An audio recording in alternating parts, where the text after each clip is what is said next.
ꯑꯩꯈꯣꯏꯒꯤ ꯏꯃꯥ ꯃꯌꯥꯝꯁꯤꯒ ꯂꯣꯏꯅꯅ ꯑꯄꯨꯟꯕ ꯃꯃꯥꯒꯤ ꯈꯣꯜꯂꯥꯎ ꯍꯥꯏꯗꯅ ꯑꯃꯈꯛ ꯔꯤꯂꯦ ꯑꯃ ꯆꯠꯆꯈꯤꯕꯒꯤ ꯃꯇꯨꯡ ꯏꯟꯕ ꯑꯩꯈꯣꯏꯅ ꯃꯗꯨꯗ ꯃꯃꯥꯁꯤꯡꯅ ꯂꯦꯞꯈꯤꯕ ꯄꯣꯠꯁꯦ ꯍꯧꯖꯤꯛ ꯑꯣꯏꯔꯤꯕ ꯁꯤꯆꯨꯋꯦꯁꯟꯁꯤꯗ ꯍꯧꯖꯤꯛꯀꯤ ꯃꯇꯥꯡꯁꯤꯗ ꯑꯩꯈꯣꯏꯒꯤ ꯂꯩꯔꯤꯕ ꯑꯩꯈꯣꯏꯒꯤ ꯔꯨꯂꯤꯡꯗ ꯑꯣꯏꯔꯣ ꯑꯣꯄꯣꯖꯤꯁꯟꯗ ꯑꯣꯏꯔꯣ ꯃꯣꯏꯒꯤ ꯃꯥꯟꯅꯗꯕ ꯃꯑꯣꯡ प्रजा मियाम चही हेल्लपसीद उरप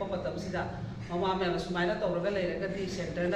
खुदों चाब लवे है मियाम खंगरपदी मधुद फिरेप ममा लोनना लौगी लौब फिरेप अतई कई नती रूरिंग अखोई ओपोजिशन मखोई पुनमसे मानरगा अखोई असेंबली अखोई माजेंसी सेक्शन कौनबगीदमक्ता मधुगी खोंजंग चंजरपनी चंजरप खोंजंग नुमितुददी अखोई तसेंग अखोई मीटिंग पांथोक्तना खोतना तौबनिना अखोई लमलमदगी लाइबा इमाइबेल पुनपक पांथोकिनबदगी नुमित अखोई मफम अनि खक चक्प फंजगी फंगिबन मफम अनिदुदी अखोई सिंजमे केंद्रगी अखोई सर खेमचांद की मयुमदा अनु मा थिनरते हाइदना माइक नुपीना साइन तौरगा ओसी कॉपी साइन अमम लौजबनी स्पीकर चलगा मागी मीडिया थोख्रबने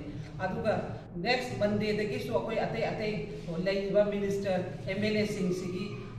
से चंजलग लापनी मोद मेमोरियल से पीरगा पोट खनगदबनी नोई ओगदबनी नोई तोान तोान तब यारोई नोई पुनः थबक तौमिनगदबनी चंजल लाई ओपोजिशन की मंगासू मखोई साइन लौदना खोदना तौरी रूलिंग अनबना लौई मिनिस्टर सिंह तसेंगना मागी आरोना पीरपा अखोई प्यारोना लगी मसा थिंदरप यावी अदुमाय तौदना साइन से लौरा लापदा ngaraang se aroiba numit oina akhoi sengna haibada akhoi huji sarkar su pubiriba honorable CM aduga assembly ki su mana leader of the house su oibanina mai ki appointment se gara pung taru makhai da phangi adugu pung taru makhai da phangi ba appointment sida tasengna ai oinadi changba yawo nangam jahudre adugu atai leiriba imam yam siga moi traga tratuk chagaga wari sanadana aduda su moi minister MLA myam ama leirami hai moi punna unare hai ado मखोइना सु इमावैना तौबिरेसे याम फै पुनसलगा तौबदो मा अथुबो मतमदा कौगे हाइबा मखोइगी ऑनरेबल CM नसु हाइबिरे हाइ अदुबो अखोइना ngasi प्रेस खौसरिबा मरमसिदी अखोइगी मतमदुदा पुनगिबा इमाइबल सिंगदुसु हाइबा अखोइना सुमाइना चंगसन जब खपम म्याम सु खंजदबा अदुगा लैरिबा अखोइगी रूलिंग पार्टी की MLA अवार्ड पा यामदा थेंगदरे थेंगदरिबा MLA अवार्ड पा सिंसे अखोइना मोइगी क्वार्टर चंगा हंगबा मतमदा दिल्ली लेगी लोई हाइरई मोइगी बंगलोर चलगा सु मोइ रेसिडेंट मयुंदा चपा मतमदा सु दिल्ली लेगी हाइबा MLA खरा यावरी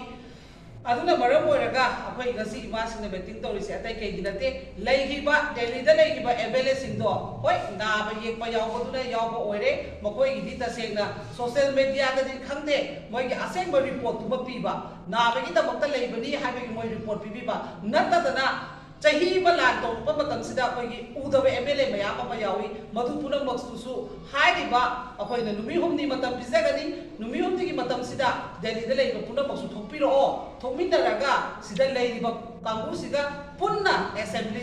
इमरजेंसी सेक्शन से खतन फमदब यारोय अखोना लीडरसु हाइजरबनिना हजिसु लीडरसु एक्सेप्ट तौरबनिना लीडरसु एक्शन तौगे अदु हाइबदु नतबिदा डायरेक्टली मार वीक अमगी मनुंदा मसी कौनब होनबियु अदुगा दिल्ली लेबा कांगूसिना ट्यूसडे अखोई 3 days की मनुंदा थोपीरकनबा नाबे येकपा यावबदुना यावबो ओइरे नतबसिंगदि थोपीरो हाइबा पोतुनी दिल्ली हाइबा लमसे ममासिंगने यौरप ngमोय हाइबसु खनबिगनु अदो मदुमाइना सुम फ्रैक्शन ताना लेरगदी अखोई ngasi लेबा कमाइना कन्मिनदोइनो हाइबा ममासिंगी मसी अखोइगी कनोनि फिरेमनी अदुना थोपीरागा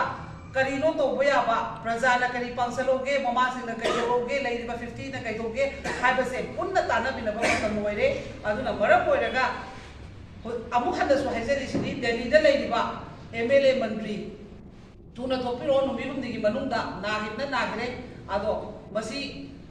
हाइबा पोस्टदा कइगुबा तौरक्तबा तारगदी मसीगी खुदोंग जाबा नोइदा कइगुबा मा अखोइ ममासिंगना रौपा मतमदसु नोइ वारौबो यारोय मरमनी ओरेबा सिचुएशन से नोइ फ्रैक्शन लेबा मतम नतेबा मागी से नोइ अमत नतेबा नोइ याखै गिदि कनाबु बिमता गसी बोक्तो मागदिबा इमुंग मनु फैमिली ओरो कनाबु बिमता मागदिबा मागी से लाइरबा प्रजा कैसु खंजदा सु ꯁꯨꯅꯔ ꯅꯣꯡꯃ ꯆꯥꯕ ngasi ꯃꯛꯇꯁꯨ ꯀ꯭ꯋꯥꯛꯇꯥꯒꯤ ꯑꯃ ꯔꯤꯂꯤꯐ ꯀꯦꯝꯞꯇ ꯂꯩꯕ ꯑꯉꯥꯡ ꯑꯃ ꯊꯧꯔꯤ ꯌꯥꯜꯂꯝꯃꯤꯗꯨꯅꯤ ꯃꯁꯤ ꯄꯨꯝꯅꯃꯛꯁꯦ ꯅꯣꯏ ꯌꯦꯡꯕ ꯉꯝꯃꯤꯕ꯭ꯔꯥꯕ ꯁꯤ ꯌꯦꯡꯕ ꯉꯝꯃꯤꯕ꯭ꯔꯥꯕ ꯅꯣꯏꯁꯨ ꯑꯃꯨꯛꯇꯪꯗꯤ ꯄꯥꯎꯈꯨꯝ ꯄꯤꯕꯤꯌꯣꯕ ꯑꯩꯈꯣꯏꯅ ꯍꯥꯏꯔꯤꯕ ꯇꯧꯔꯤꯕ ꯃꯃꯥꯁꯤꯅ ꯊꯥꯡꯖꯔꯤꯕ ꯈꯨꯇꯪꯁꯤꯃꯛꯁꯦ ꯅꯦꯚꯤꯗꯣ ꯅꯦꯚꯤ ꯑꯉꯥꯡ ꯑꯃ ꯂꯩꯈꯤꯗꯕꯗꯣ ꯃꯥ ꯅꯦꯚꯤꯅꯦ मागी पे चप चाना फंगिबने अदो मा थोलक्तने इरमदम कंदबे यादे हाइदना थवाई कुपाक्ता हाकबने अदो नोई लैरिबा नोई यामैदा सैसिदा फूदा यादे चैनि यादे सिदा कन्ना ngaमुरे सोम सावकनि नोई तैबा नोई की थौदानो करिगि लौद्रिनोबा आंगांदुदि मा मसादा थुसरगा थौदां लौदना थवाइना पोन्था ओइगिरेबा नोई कैदौरिगेबा नोई म्यामसिबो कोइना कैदौ हाइबनोबा नोइना तल्ले तसेंना कोइ याउनिंगतरे हारगना साना साना रिजाइन तोबा सिसु अदुना तापन अकोइ लोइ ताजरे अमतगी नोइगी कनोदो मानदेबा नोइ पाउकुमदो अदुना मरम परे पोसिति पाउकुम मानबियु ममासिना हाइबा पोसे नोइ तसेंना मुंदा तारगा थबक ओइनो पांथोक्तबा तारगदि यामना तसेंना यामना तै चादबा पोरदो ओइरकनि अदुना दिल्लीदगी थुनो थोपिरो लैरिबसिदा लैरिबा एमएलए मिनिस्टर सु हाइबा मतम सिबोकि मनुदा करिगुम्बि अमता चथोकपा यारो हेबा पोतुनि कैगुम्बा चथोकपा तारबा मदुगी पुनमक्तुसु नोइ रेस्पॉन्सिबिलिटी ओइगदबने हाइबा पोतो हाइरकनेबा